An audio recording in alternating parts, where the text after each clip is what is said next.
Welcome to RichPlanet TV. I'm Richard D. Hall. I'd like to start today's show by thanking everyone who attended the RichPlanet 2012 tour. Here's a quick roundup.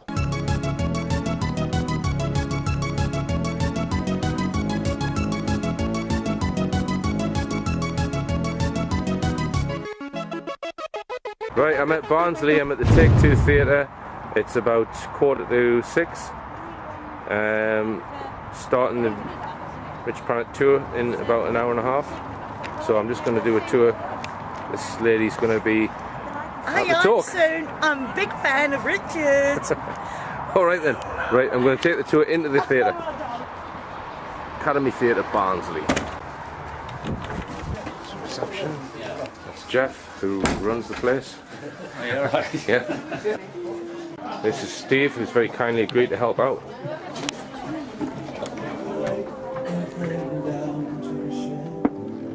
Where a mother and child were lying there on a bed. So the RichPlanet desk with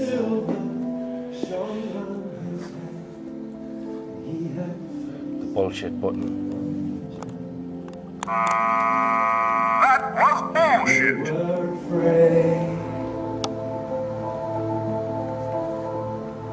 Then the stranger spoke. Okay, I am now at Telford in the dressing room for the theatre, the Oaken Gates Theatre. This is stage left.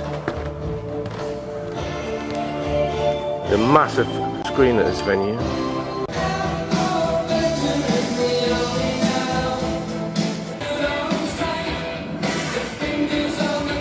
Okay, I'm in Exeter and I've just come across this strange pyramid-shaped monument with reflective balls at the bottom.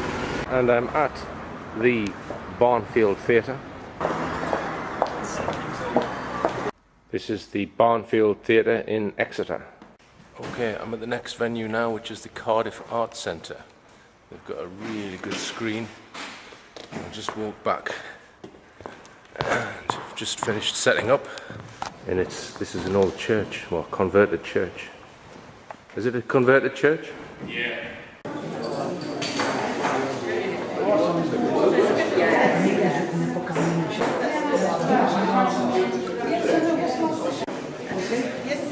People are even buying stuff. Yeah, Canterbury bar area set up. Yeah, smokers.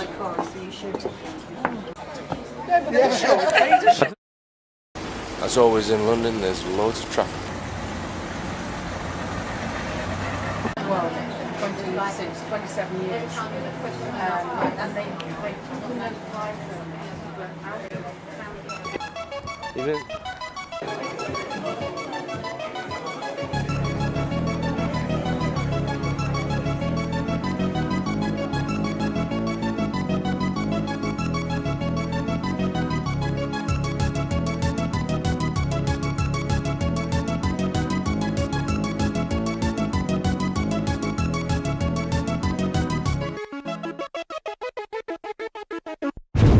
I'm in Dublin and Ladies and gentlemen, passage from the Limerick. This stairs now boarding at gate number 9 for Limerick, please.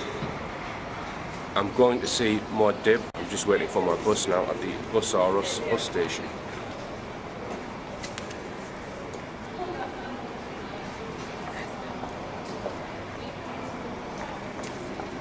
It's here. Okay, the weather's much better today. Much better for going up to the Hill of Tara because it's been raining for the last couple of days. Now I've extended my trip here in Dublin by 1 day because I intended to go home on Monday morning.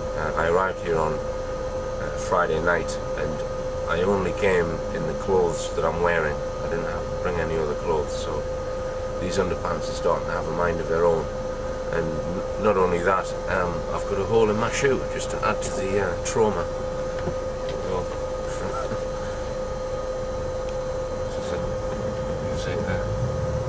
That's been letting water in for the last 2 days. I've been walking around Dublin. Anyone who didn't get to one of the venues to see the talk, don't worry, because we will be broadcasting the 2012 tour talk later this year. The event, which took place at Liverpool, was filmed.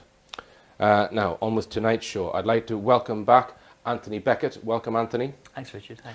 Now, Anthony is the organiser of the annual UK Exopolitics conference, and this year it's being held in Liverpool at the Static Gallery. Now, first off, Anthony, we've had you on the show before talking about the Exopolitics conferences, and many of the viewers of Rich Planet have attended the conferences. Why have you changed? Because the last 3 years it's been in Leeds. Yeah. So why have you changed to Liverpool? Well, one of the reasons for moving from the venue in Leeds was the expense of the venue. We're trying to increase the attendance and get the kind of conference available to more people, but by reducing the ticket price, and it really wasn't feasible with the costs of the venue at Leeds Uni. So we put I think we put an appeal out actually in your show at the beginning of the year, and a guy called Neil Atkinson got in touch, and he's got a radio station actually, a programme on a radio station in Liverpool, and after getting in touch with him, we got put in touch with the Static Gallery, and I've seen the venue before. I think the Beyond Knowledge conference in 2009 was there, and it exactly suits what we need. So we're kind of moving there simply to help reduce the cost of the ticket price. And how many does that seat? I need to get final figures. I think it's 165, but it might be more than that. It might be 200. Okay. But it's at least 165. Right. And one of my talks was in Liverpool. It was at the Adelphi Hotel recently, and that was one of, if not the best audience that I had on the tour. It was, already, so I attended that one. That was good. Yeah, you were there. Yeah, we had very good response in Liverpool. It's split over 2 separate days, 6 weeks apart. So the Exopolitics conference 2012 is in June and in August, yeah? Yeah. So you've got 1 day in June and 2 days in August. Yeah, what we did last year, we had a 3-day conference through Friday through Sunday, and obviously, you know, some people work on a Friday, so it's not easy. People take time off work. We still do 3 days, but we've made the first day an ET communication conference, which is separate from the main conference. We tend to break the conferences into different themed areas and subjects, and so we're having the first one as a way to help, you know, people who are new to the subjects come into it. Sure. Because the conferences are, well, they're actually intended to be quite academic and quite intense, I suppose. And I think the first conference is designed to be a little bit more for the new people. Right. So that's on the 30th of June, which is a Saturday at the Static Gallery. The Static Gallery in Liverpool, and tickets for that are what, £35? £35 per day. Right, so that's a whole day, and there's several speakers, and we're going to go through them later in today's show. The second conference is in August the 4th and 5th. That's right, yeah. And that's a Saturday and Sunday. Yeah. And again, there's a range of speakers at that, and it's £70 for the 2 days. Yeah, or it's 30 if you do. Yeah, it's cheaper if you buy for both days. It's same prices. And just to mention that some of these speakers have come over from the US, and Anthony has to pay their airfares, their accommodation, and speaking fees. So just factor that in when you consider the ticket price, because you didn't make any profit at all on last year's conference. I made losses. You made a loss. But so, yeah, but one of the things. I mean, the Sun newspaper was criticised you for raking in money, but I don't think it used those words. But it said, what was the term it used? I don't remember, but it was basically accusing me of making cash out of it. But right, which is not. If you do, you just need to look at speakers, look at the airfares, and add the hotel bills, and you know at the price of the tickets, it was one of the problems. Yeah, this is it. We need to try and make it available to more people, which is why we've actually gone down the street of moving to Liverpool.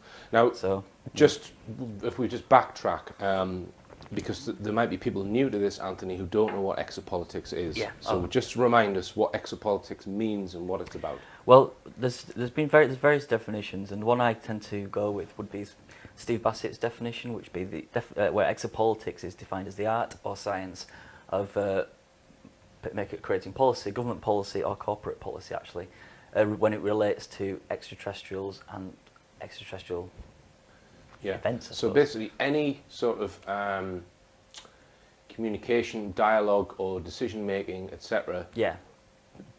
Pertaining outside of the planet. That's what exopolitics is. So it's a much bigger field than UFOs. Yeah. So it would if there's ever policies ever written to.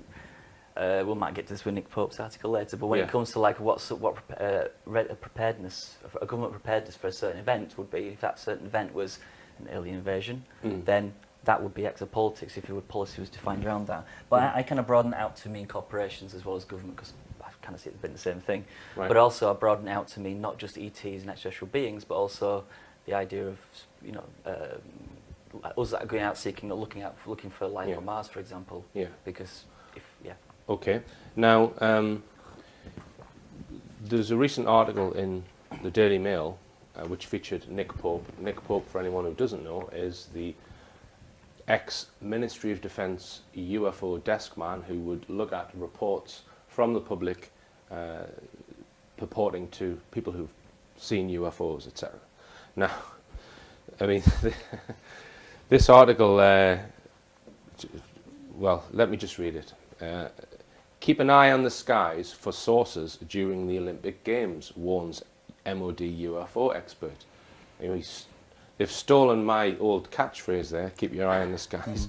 UFO expert Nick Pope says massive summer events like the Olympics would be a prime time for an alien encounter. Ministry of Defence has planned for the worst outcomes, attack and invasion. So he's saying that the Ministry of Defence has planned for an alien invasion. We would be prepared for even the most seemingly unfathomable. Now, he goes on to say, mass summer events like the Olympic Games in London would be a prime time for crafts from other worlds to present themselves to mankind. This is an ex-Ministry of Defence man saying this. He warned, with the summer of mass events, we are all on high alert for terrorism, but we must also cast our eyes further afield and be prepared for even the most seemingly unfathomable. Unfathomable even. Now, he goes on to say, space shuttles, lasers and directed energy weapons, we've heard that word before on this channel, are all committed via the alien invasion war plan to defence against any alien ships in orbit. The TA and reserves would be called out and conscription potentially introduced. Grannies would be given broom shanks to come out and whack the aliens over the head. Aliens may possess weapons or advanced technology we've no idea of. Aliens may have invisibility, a death ray, teleportation, force fields and other things we can't even guess at. Now, I'm not laughing because this is outside the realms of possibility. I'm laughing because of who it's coming from, because this is someone who's been debunking the whole UFO issue for a long time. I mean, what's your view on it, Anthony? Yeah, well, it was I was surprised to see this article, funny enough, but last year at the conference we had in Leeds in 2011, we had Ian Crane speak, and he spoke for about 2.5 hours about disclosure and transhumanism, actually. And 5 minutes of that talk, it kind of went into is a premise which is mentioned before, about how they thought the Olympics, which obviously this year in August, may be used to state by the New World Order to stage a false flag alien invasion. So an alien invasion, which would be a fake one. A faked one, yeah, a false flag event, basically. So using trickery, using whatever advanced technology they've got to make it look like we're being invaded, yeah, as a means to then control. Yeah, that was. And this is something which has been postulated by people like Werner von Braun even in the 1970s. And before then, there are people who have groups that have suggested that this would be a way of controlling mankind. Yeah, in Ian's talk, he mentions people even saying, people in politics in the US saying, I think it was back in the 1940s, pretty like that there was, they could fake an alien invasion just to help, you know, to do so they could do whatever they wanted to do in their agenda. Yeah. But it was only speculated back then. But that's been mentioned through, you know, obviously for decades. And Ian was mentioning that in part of his talk. What I found interesting relating to Nick Pope. Nick Pope was, Nick Pope in his talk claimed that Ian was using that stance because Ian didn't believe in aliens and didn't believe that aliens existed. He actually said that in his talk. However, Ian was basically saying it's not that aliens don't exist, it's simply that it's a staged event to blame. It's false flag terror is blaming, for example, another entity. Yeah. And in his case, the aliens are would be blamed for an event which wasn't them. And it's interesting to compare those two articles, the one I've just read and the Ian Crane one, which appeared in The Sun, where Ian Crane was made to look like a kook because he suggested that an event might be staged. And then Nick Pope, it seems, is taken seriously. Now, just to be fair to Nick Pope, we don't know whether the Daily Mail has approached Nick Pope and asked him a leading question, for example, and said, hey Nick, alien invasion, what do you think the chances of this are at the Olympics? So they've perhaps led him with that. Yeah. But if that's the case, he's been quite happy to come out with all of these unsolicited statements. Nick's media savvy, supposedly. So, I mean, his talk in 2011 was called UFOs and the Media. So he should be pretty on the ball about how the media works. So, I suspect it was unlikely that he was duped into or conned into saying stuff he didn't want to say. So why is Ian Crane a kook for saying that it might be staged, and why is Nick Pope taken seriously to say that it might be a real alien invasion? Because if you study false flag terrorism and the theories behind it, that the whole issue of terrorism has been either exaggerated or completely falsified and made up, which I'm of that mind, that 9/11 and 7/7 were completely fabricated events. This could be some staged event. Now, not necessarily an alien invasion. Other people have suggested a staged or fake second coming, or bringing someone back to life who was a very much loved person. I've heard that one before. You haven't heard that one? This is a prophecy that Rick Clay spoke of. This is Rick Clay? Rick Clay spoke of this prophecy where, I'm not sure if it was exactly on the Olympics date, but he spoke of a prophecy where a much-loved person, or the Antichrist, would bring back to life a much-loved person. Now, we had recently in the news, a few days ago, all of these stories about how much William misses Diana and how much he wished she was at the wedding. I'm not saying they're going to try that, but... I listened to Rick Clay's Red Ice interview, which was just before he died, wasn't it, a few years ago? Yeah, 2008 he died. And I think he kind of suggests that, well, that William is being lined up to be the new, I guess, frontman for the new religion, New World Order religion. Yeah, and that was another thing that he said, that whatever event is staged at the Olympics would be to try and bring about and unify Islam and Christianity and bring about a new one world religion and possibly following on into a one world government. But it's anyone's guess as to why Nick Pope has written these things. Well, this is the thing. To me, it's odd that it seems to have gone 180 degrees on his views of the possibility of an alien event at the Olympics compared to last. You know, when we met him last year at the conference. So that's odd. I know that Andrew Johnson jokingly suggested that because of this article, Pope saying all this, that means they must have cancelled it.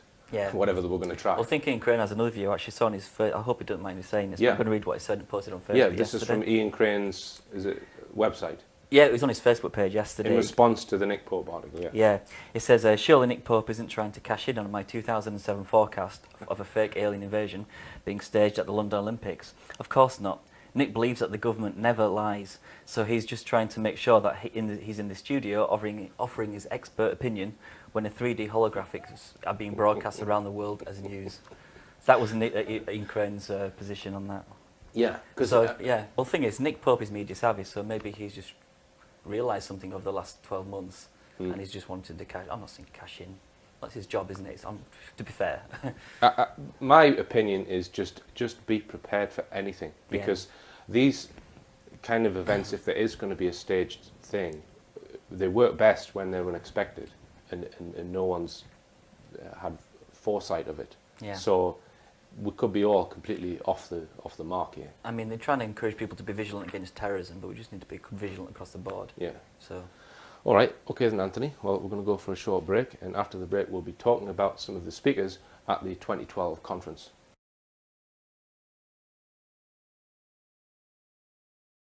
Welcome back. I'm talking with Anthony Beckett, who is the organiser of the UK Exopolitics conferences. And there's one coming up very soon on the 30th of June, and tickets are still available. This is at the Static Gallery in Liverpool if you want to get yourself along there.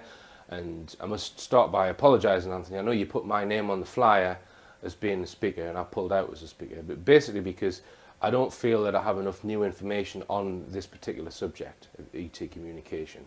I might do in a year's time. There is something that I'm working on, but I am going to be at the conference. So yeah, so I would like to interview Dan Sherman, who's one of the speakers.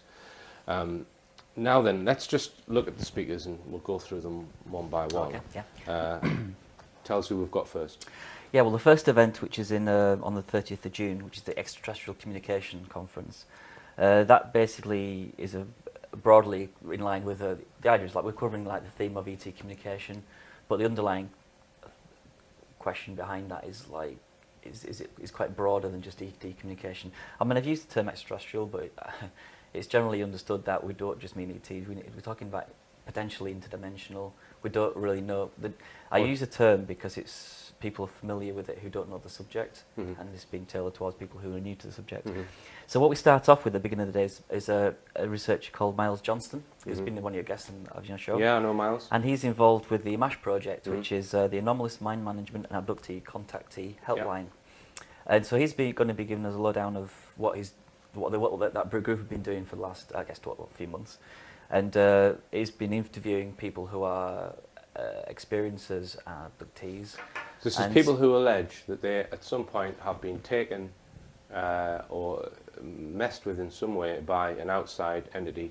They've been either physically removed, or some people claim that the things happened to them while they're in their bed or wherever, and then many of them claim to have missing time, where they can't remember a particular time period, and some of them have had hypnotic regression that Miles Johnston's dealt with, and that group aims to support people who come out with these claims. Yeah, that's right. Yes. And they've produced quite a few videos of people who claim to be experiencers of giving their testimony, and some of that is quite moving, you might say. Yeah. It's quite intense. Yeah, they have a YouTube channel. If you go to Megawatts 1066 on YouTube, that's their YouTube channel for their interviews, which are very interesting stuff on there. Yeah, and from my own point of view, this is an area which needs more evidence. I think there's definitely a reality to it. Yeah, it's witness testimony based, which is... Yeah, it's witness testimony based, but I'm of the view that there are other methods that you can use in technology, prove or disprove some of these testimonies, and that is something that I'm hoping to look into, both looking at biological evidence or genetic evidence, and setting up surveillance technology. They will be the two areas to get concrete evidence that this is or isn't a real phenomenon. Yeah. Because it's very easily dismissed by skeptics. Yeah, it's easy to kind of put that label on people when it might not just be exactly as clearly cut as that, isn't it, I think? So yeah, that's Miles Johnston opening on the day, and so shall I move on to yeah. So yeah, after that we have David Griffin, who runs the Exopolitics.org UK website, and the Facebook page is Exopolitics UK, and he's been talking about the Saucer School, and his title of his talk is "Are ETs Rebooting the Terrestrial Language System?" And so he's basically been looking at evidence from abductees' testimony. So the whole theme of this is that basically it's witness testimony based. He's basically been looking at correlations between different accounts. One of the things he actually covers is how, like, the use of language is. There's abductees, for example, recounts how they've basically distilling information down in a sense, where I remember from what he showed projected before was like how they write down this certain language with script, and they kind of reduce it down as an innate to memory, I think it was. But it was an interesting concept, and it's something that comes out in a few different cases. Right. So David Griffin is basically looking across a few different cases and pointing towards, is this like something that's been driven by other entities, ETs, to affect humanity? So he's trying to look at what some of their agendas might be for actually abducting certain people and it's kind of beyond tinkering with them. Yeah, it's more. Yeah, I guess he's looking at things that they have said and trying to look at patterns. Yeah, exactly that. Actually, yeah. Okay. Right, who's the next one? Then we have a Frenchman called Denis Denecla. Denis is French, and he has some interesting information about some French abduction cases which we're not familiar with because obviously just language barrier-wise. He speaks English, of course, but he'll be covering those and stuff. And hopefully, I think he's covering something called the UMO documents, which is I forget if it was the 50s or 60s, which involved scientists around the world being, I guess, seeded with documents, information. And seeded by who? Pertaining to be from exo-civilizations, from ETs, basically. Right. And the problem, one of the problems across this board is that we're talking about testimony in some cases, and so there doesn't necessarily have to. Sometimes there isn't evidence that you can gather to validate something.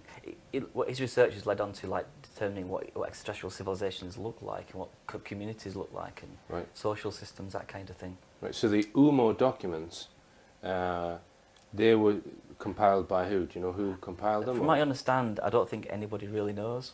Right. but it seems to be, from my understanding, is that I guess equivalent to channeled information. Right. Bit like the Billy Meyer possibly, stuff where yeah. he's supposedly getting the channel. Yeah, I'm not the expert on this. I'm Right. obviously hoping to see Okay. what Dennis has got to speak about that. But yeah, that's the crux of what he's speaking about. All right. So the next speaker we've got is Mike Oram, and I like the title of his talk. Yeah, does it rain in other dimensions? Does it rain in other dimensions? Yes, Mike Oram and his partner actually they went to a road trip actually in the US. This must be several years ago, a few years ago now, and he's already an experiencer of some sort. And they went to do the extraterrestrial highway route, take the tour, and went to see the gate about the entrance to Area 51, which is it's in pop culture, everybody knows about it. And they had a period of missing time from that and some weird experiences, which can only be interpreted as I guess a really MyLab type of that means a military abduction. abduction. But his experiences, it seems to be that there's kind of a crossover between that and his original ET experiences. Right. And so off the back of it, and to cut a long story short, off the back of which was it was a shared experience. It wasn't just him; it was himself, his partner, and I think there was another couple, if I remember correctly. Right. And the bottom line is, it was that event that made him decide to get up and do something about it and start. So that's when he wrote his book. Because prior to that time, it was like it had been happening to him, but he hadn't done anything to share information, for example. So do you know if he answers the question in his talk? Does it rain in I have actually heard his talk, and I don't think he did, but I would say that it's one of if you accept certain modern physics, then our 3 dimensions is part of a multi-dimensional world. Therefore, the answer will be yes. Well, my answer will be it's depends on your definition of rain. But yeah, I mean, yeah, Mike's a really good speaker actually. I've seen him a couple of times before, and so I'm glad to have Mike this time. So that's good. Right. All right. Well, the next speaker on the 30th of June is Dan Sherman. Now, I've featured some of his interview with Project Camelot in a talk that I gave last year.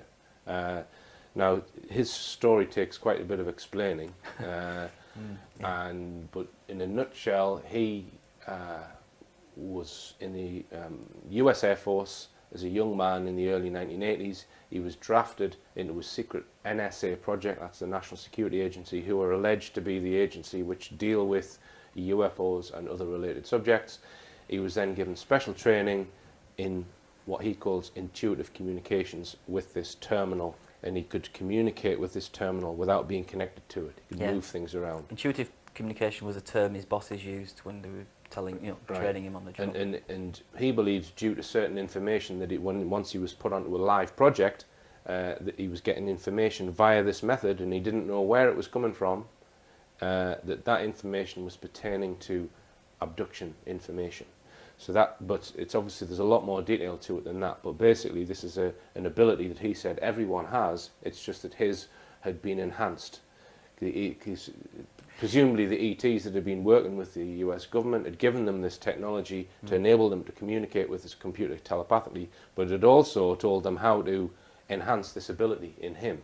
Yeah, I think he used a term. Well, his story is that his bosses told him that he was genetically managed as well, as a actually fetus. as a fetus prior to his birth. Yeah. And I just have to say, when I first came across this, I was interested. I was very interested in the subject, but I wasn't quite sure how to get my head around that. But I remember I was listening to a Red Ice interview with, I forget who it was with, and talking about little things about how you can actually switch genes on and off just using things like sound. Right. And I'm kind of now thinking, okay, well, genetically managing might be something just as playing music to a fetus. Yeah. If you can switch genes off and on doing that, all of a sudden it's become plausible at a or very basic level. An EM wave of some similar, resonant whatever, frequency or something. So initially, while I was interested in the thing, I was kind of sceptical about that. After listening to Red Eyes quite recently, I realised it just kind of hit me how that's even possible. Right. But yeah. So Sherman, if anyone's sceptical of this, log on to the Project Camelot website and watch his interview with Kerry Cassidy, the full interview. Dan Sherman, Project Camelot. Watch that, and I defy anyone to watch that and say that this guy is in any way either deluded or lying. He's probably the most genuine whistleblower I've ever seen. Yeah. Dan Sherman, and he's coming to the UK on the 30th of June, speaking at the Exopolitics conference. Now, you can download parts of his book free of charge from this link, so I recommend everyone download that.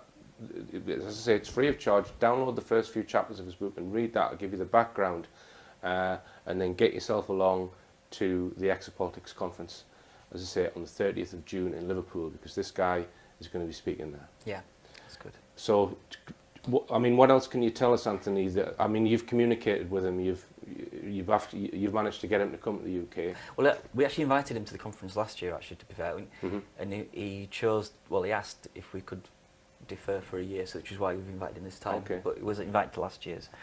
But yeah, but normally he doesn't speak on the. He's not a regular UFO circuit speaker anymore. Yeah, he's not someone.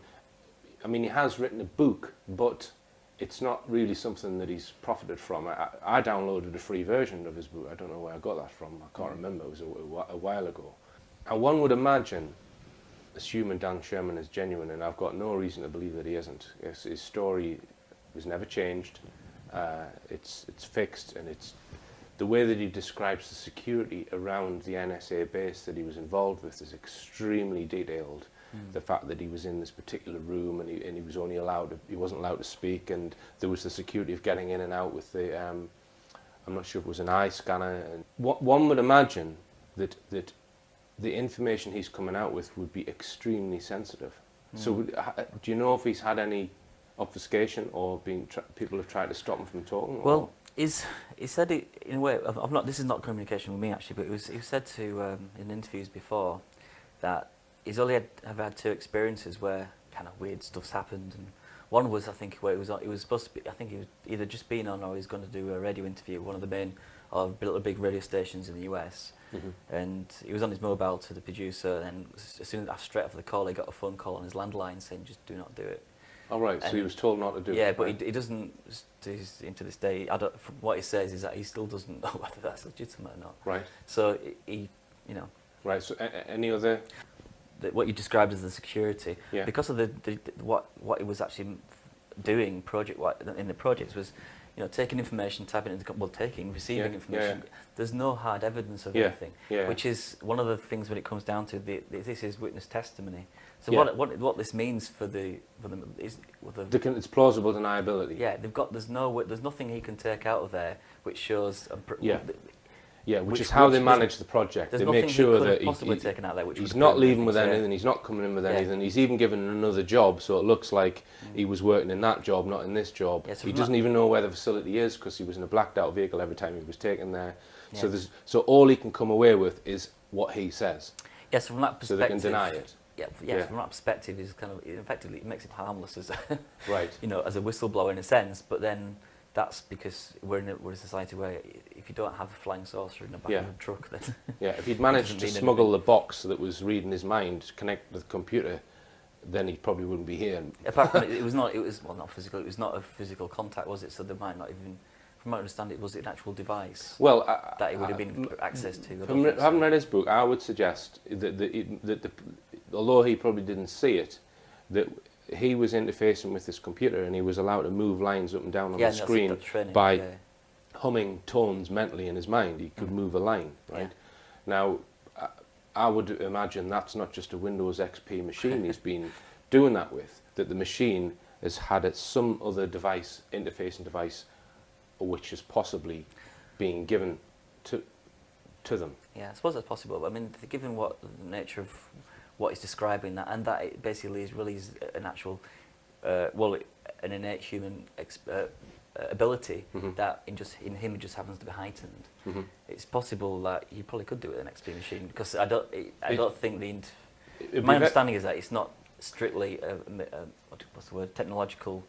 Yeah. It works through technology because you use it that way, but it doesn't have to be that way.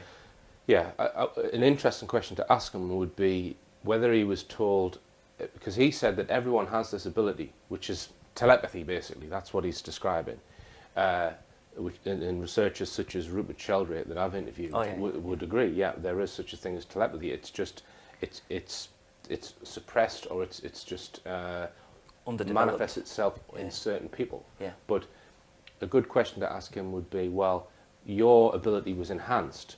How much are there other people who don't need to be enhanced in order to be able to do what you could do?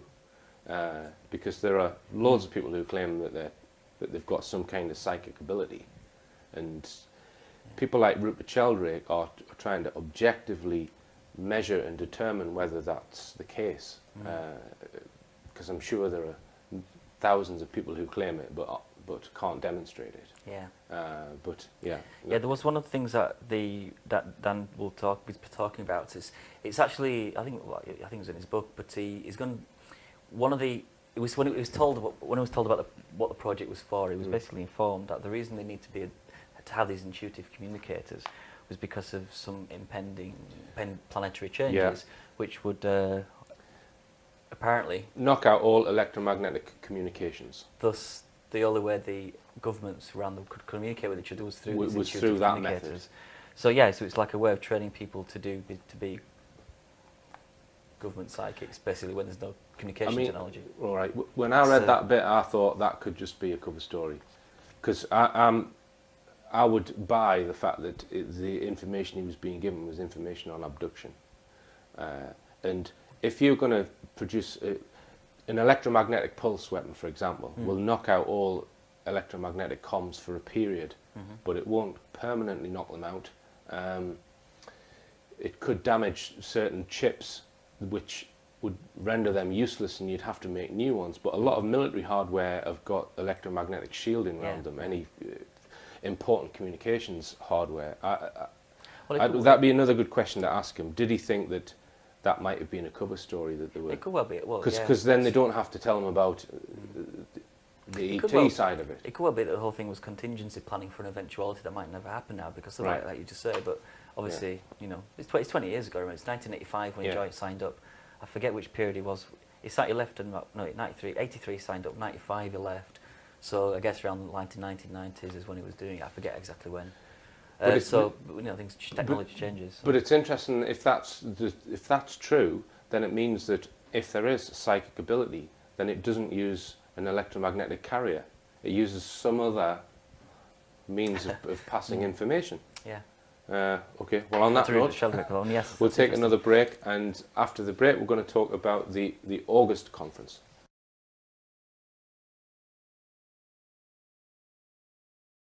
Welcome back. I'm talking with Anthony Beckett about the UK annual Exopolitics conferences, because there's two this year, one on the 30th of June, which we've been talking about, and another on the 4th and 5th of August at the Static Gallery in Liverpool.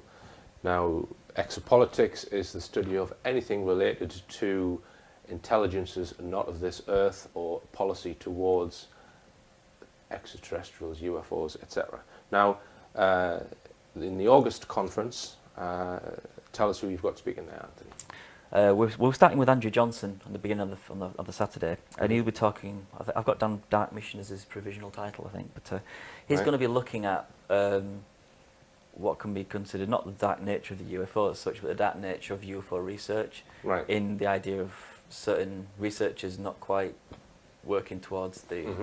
So Andrew alleges that certain people within the 9/11 truth movement are operatives and are merely there to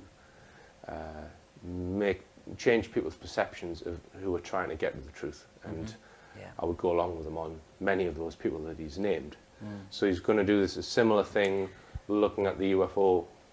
Yeah, it's quite a broad scope of subjects, but it's basically going to be looking at the cover-up. The cover-up, and how the cover-up is... Well, one of the things he says about the 9/11 truth information is how the cover-up is multi-tiered. There's a cover-up at one level, but once you get past that and realise something else went on, there's like other things, wasn't quite as the official story. Then you start looking at other evidence, and you find that there's another tier of truth. There's an official conspiracy theory, which is also bogus. And you have the similar. You possibly have similar kind of a structure within the UFO cover-up. The UFO cover-up. To give an example without naming names, there's a certain. For example, I mean, I'm not going to mention. I'm not going to mention Nick Pope again, but some people. Well, we don't need to mention him. Some people say Nick Pope is working for others. He doesn't need to be. He works for the media. It's his job now. Right. So regardless of who he's working for, at one level, he's always going to be working for them because it's his job, right? So we have people who are already working, still working, for example, for the US military, coming out saying, no, there's no UFO cover-up, there's UFOs, and we need to kind of, they're basically discrediting people who UFO researchers who say there's a government cover-up, because they disagree and say they find no evidence.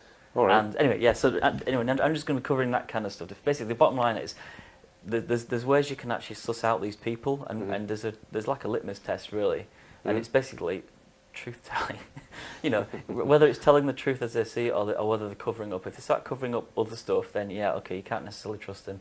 If they speak the truth as they see it and they're wrong, that's a different matter. Yeah. But there's evidence that some people are working towards the common good, let me put it that way. Right. So that's Andrew's talk at the beginning of the Saturday. All right.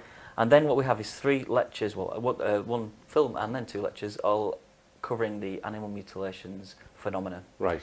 So what we're going to have is we're going to be showing your film Silent Killers.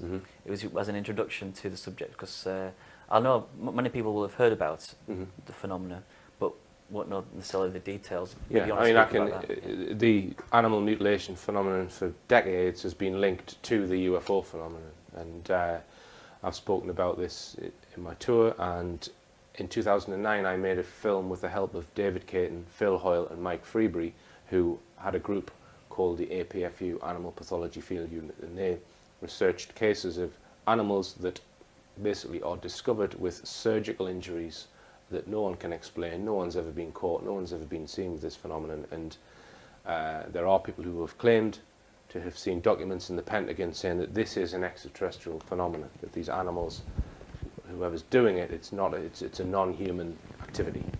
Now, I made a film about this in 2009, and that's going to be screened at this conference to set the stage for Mike Freebury and myself and David Caton. And I've interviewed Mike Freebury on this show before. He's investigated cases on Dartmoor and other cases of sheep mutilations and pony mutilations, and his book is Killers on the Moor. People can watch the interview that I did with Mike Freebury online.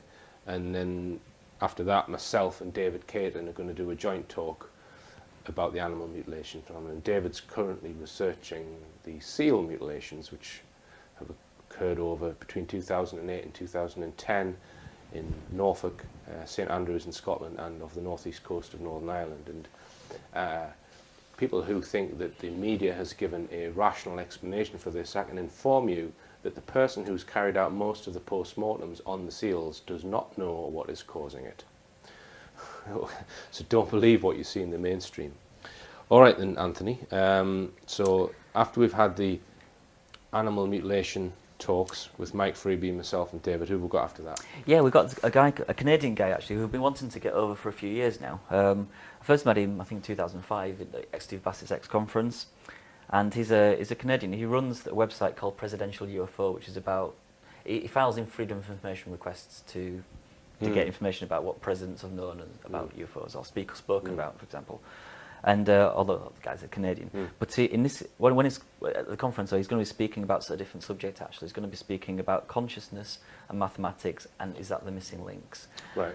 And basically, going back, he maintains that there's been a UFO cover-up for going back to, like I guess, late 40s and 50s, and is basically looking at evidence how not only was the idea of UFOs affecting a UFO experience, it's more a case of that the humanity's consciousness has been pushed in a certain direction by the UFO experience on the whole. Right. And what Grant Cameron's research is pointing to is that these, the people in charge of the cover-up have known from the beginning that the consciousness aspect was one of the issues, and that might be one of the primary reasons for the cover-up over the decades. Right. All right. Now, you hear a lot of people talking about consciousness, and it's one of those things that I've avoided really, because it's not a nuts and bolts issue that I would tend to deal with. I don't really know what it is. I guess there's a non-physical, or possibly there's a non-physical element to existence, that we're not just biological machines, that there's something else which is the essence of us, and that we have a consciousness, we have an awareness, and that is very important in determining your future, if you like. you can change the physical reality by what's in your consciousness. I think that's quite a plausible argument, but you get into the whole realm of metaphysics, and none of it's provable. That's the problem with it all. But I'm sure there's a non-physical element to the world, and to human beings especially, that we're not just a biological machine. Yeah. Well, but I would, if I was the Prime Minister or whatever, what I would do is I would have universities funded, departments looking at that specific issue. Is there looking at non-physical research? Because if you go to university, they'll say, well, if it's not physical, then it isn't real. Yeah. Well, I'd argue that's actually happened, but just covertly. You think that's happened, but covertly? All right. So it's a kind of, well, if there is such a... Rupert Sheldrake will be a good example of someone who researches that, but he's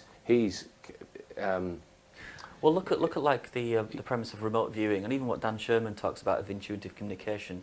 Right, intuitive communication has never come out. It's never come out publicly. That's actually happened. It's never been admitted to. Yeah. Whereas remote viewing has been admitted to, and that is just people.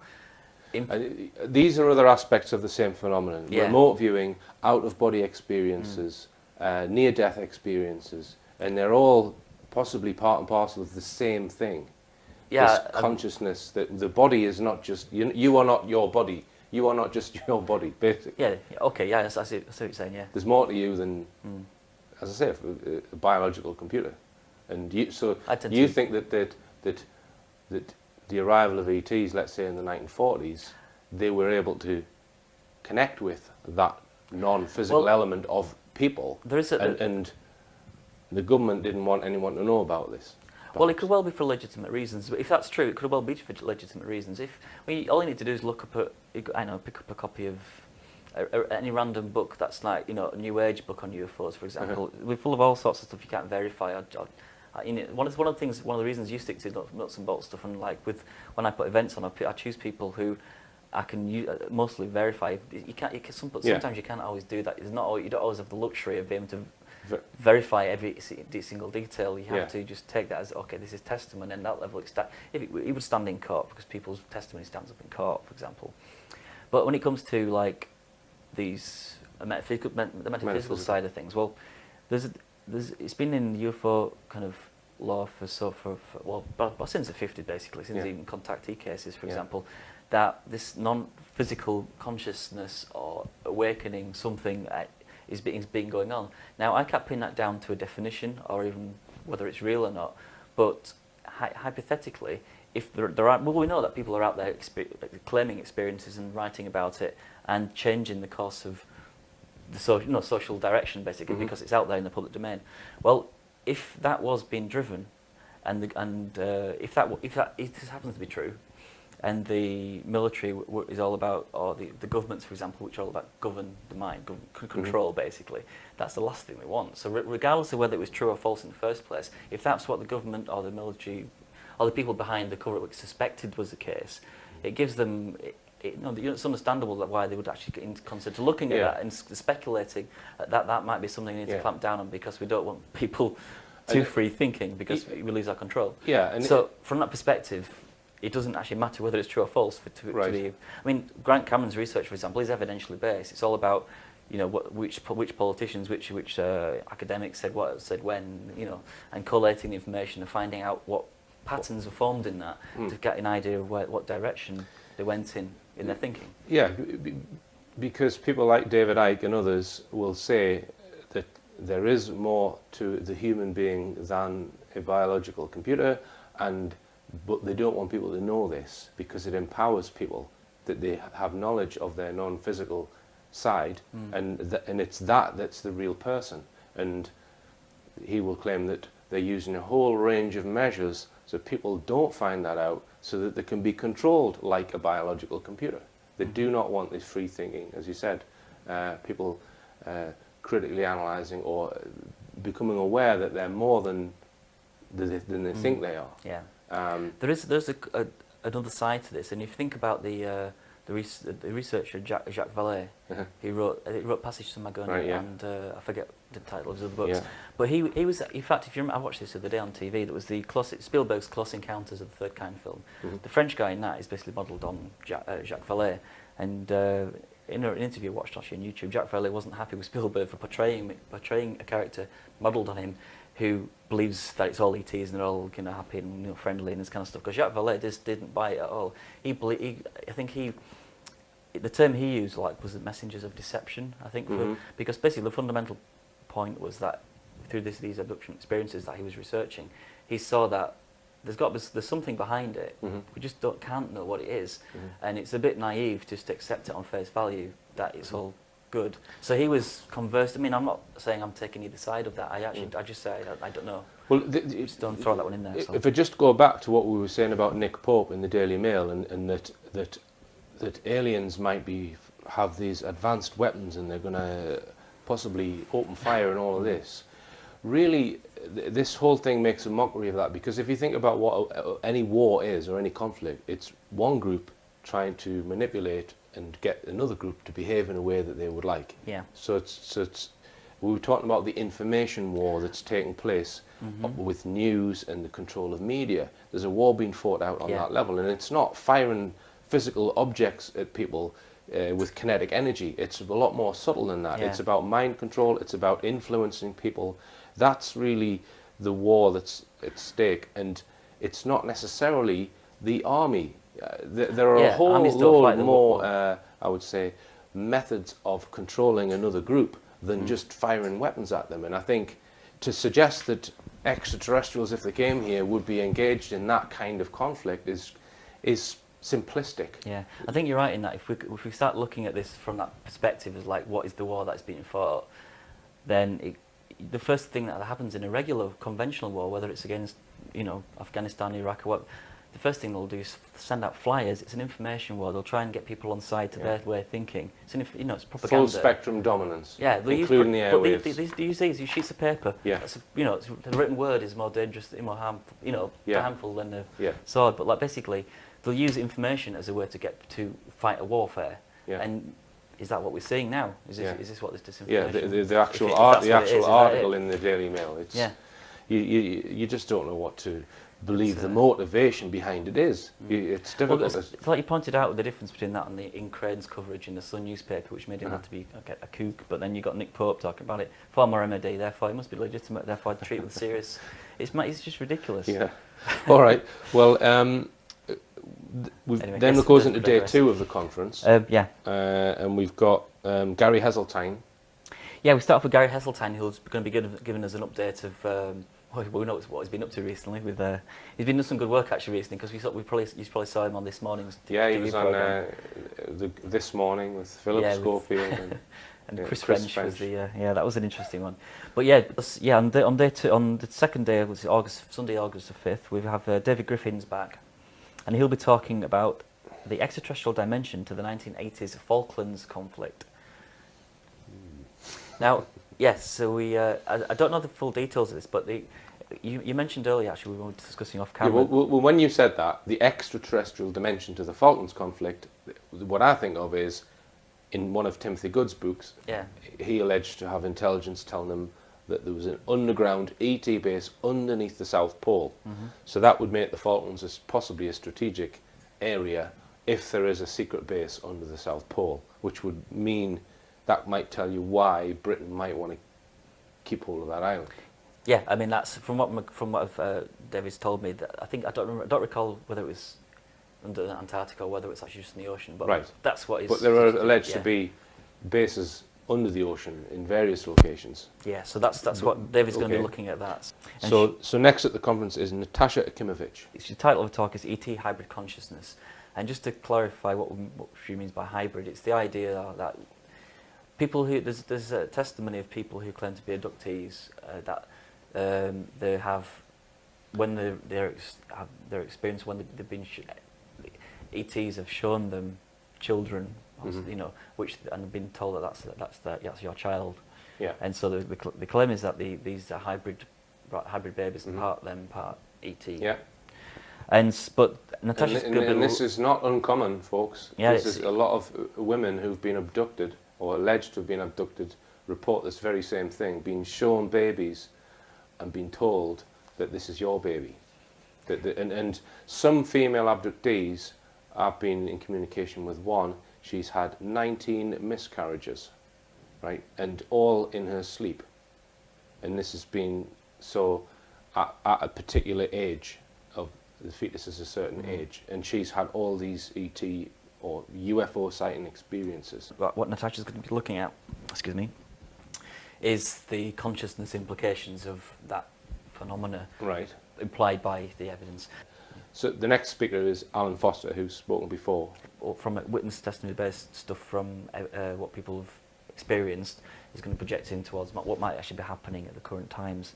This all goes in the kind of idea that we are going through planetary changes, and it's not just the planet that's changing, because we're all part of the same. Right. Think of it as a whole, and if Right. planetary is going through certain changes, All we right. all do. And who's the final speaker? Yeah, we have Colin Andrews. Oh yes, Colin Andrews. Yeah. Yes.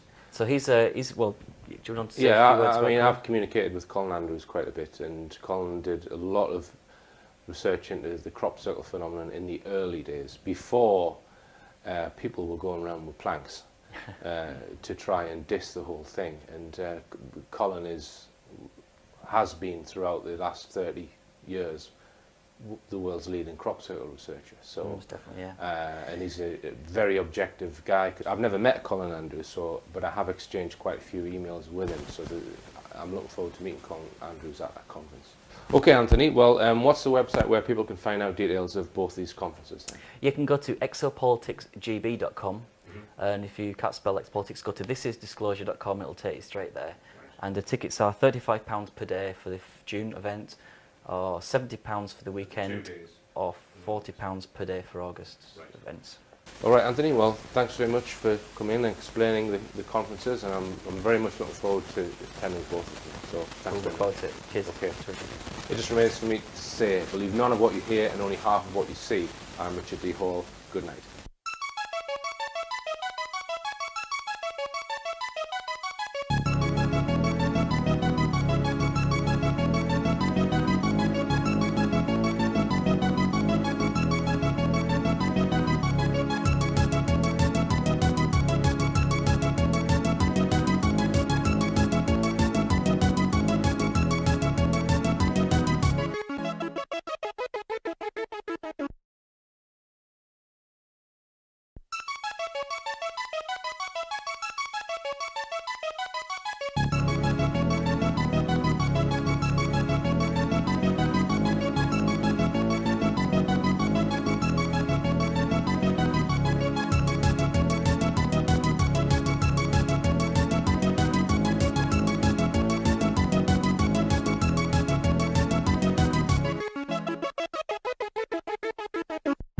Welcome to RichPlanet TV.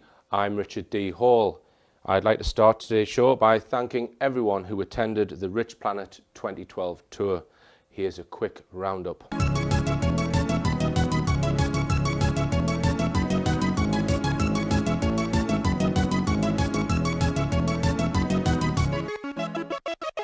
Right, I'm at Barnsley. I'm at the Take Two Theatre. It's about 6:15. Starting the RichPlanet tour in about an hour and a half. So I'm just going to do a tour. This lady's going to be at the talk. Soon. I'm a big fan of Richard.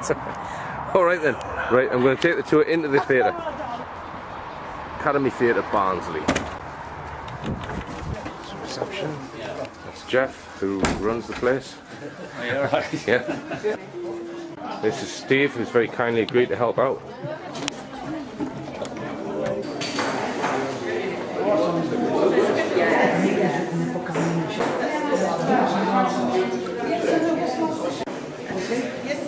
People are even buying stuff. Yeah, it's Canterbury bar area, so yeah, smokers.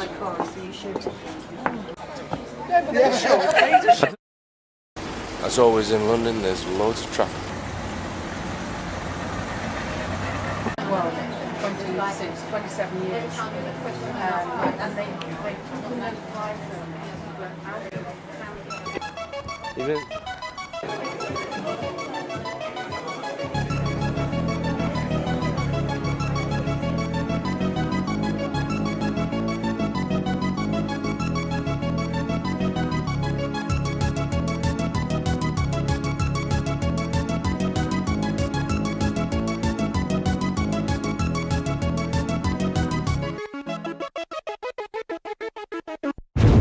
I'm in Dublin, and Please, ladies and gentlemen, passengers from the Limerick. This stair is now boarding at gate number 9 for Limerick, please. I'm going to see Maud Dib. I'm just waiting for my bus now at the Bus R Us bus station.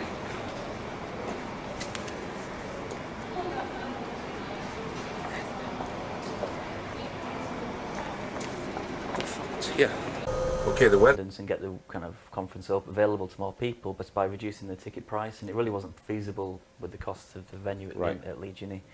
So we've put I think we've put an appeal out actually in your show at the beginning of the year, and a guy called Neil Atkinson got in touch, and he's got a radio station actually, a programme on a radio station in Liverpool, and after getting in touch with him, we got put in touch with the Static Gallery, and I've seen the venue before. I think the Beyond Knowledge conference in 2009 was there, and it exactly suits what we need. So we're kind of moving there simply to help reduce the cost of the ticket price.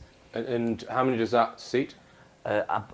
I need to get final figures. I think it's 165, but it might be more than that. It might be 200. Okay. But it's at least 165. Right. And one of my talks was in Liverpool. It was at the Adelphi Hotel recently, and that was one of, if not the best audience that I had on the tour. It was already, I attended that one. Yeah, good, yeah, you were there. Yeah, we had very good response in Liverpool. It's split over 2 separate days, 6 weeks apart. So the Exopolitics conference 2012 is in June and in August, yeah? Yeah. So you've got 1 day in June and 2 days in August. Yeah, what we did last year, we had a 3-day conference through Friday through Sunday. And obviously, you know, some people work on a Friday, so it's not easy. People take time off work. We still do 3 days, but we've made the first day an ET communication conference, which is separate from the main conference.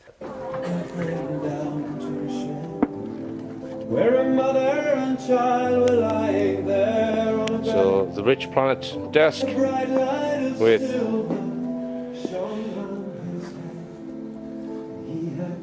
the bullshit button. That was bullshit. were afraid. Then the stranger spoke. Okay, I am now at Telford in the dressing room for the theatre, the Oaken Gates Theatre. This is stage left. The massive screen at this venue.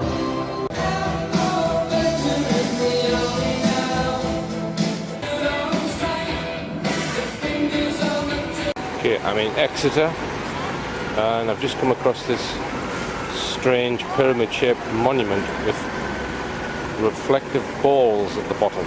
And I'm at the Barnfield Theatre. This is the Barnfield Theatre in Exeter. Okay, I'm at the next venue now, which is the Cardiff Arts Centre. They've got a really good screen. I'll just walk back. And I've just finished setting up. And this is an old church, or converted church. Is it a converted church? Yeah. It is much better today, much better for going up to the Hill of Tara because it's been raining for the last couple of days. Now I've extended my trip here in Dublin by 1 day because I intended to go home on Monday morning. I arrived here on Friday night and I only came in the clothes that I'm wearing. I didn't have to bring any other clothes, so these underpants are starting to have a mind of their own. And not only that, I've got a hole in my shoe just to add to the trauma.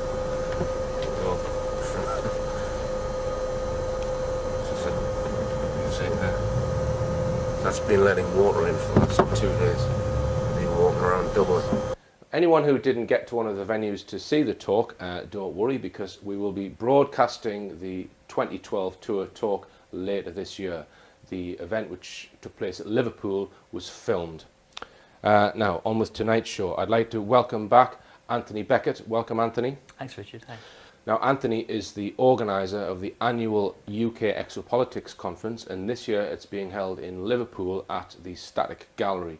Now, first off, Anthony, we've had you on the show before talking about the Exopolitics conferences, and many of the viewers of RichPlanet have attended the conferences. Why have you changed? Because the last 3 years it's been in Leeds. Yeah. So why have you changed to Liverpool? Well, one of the reasons for moving from the venue in Leeds was the expense of the venue. We're trying to increase the attendance.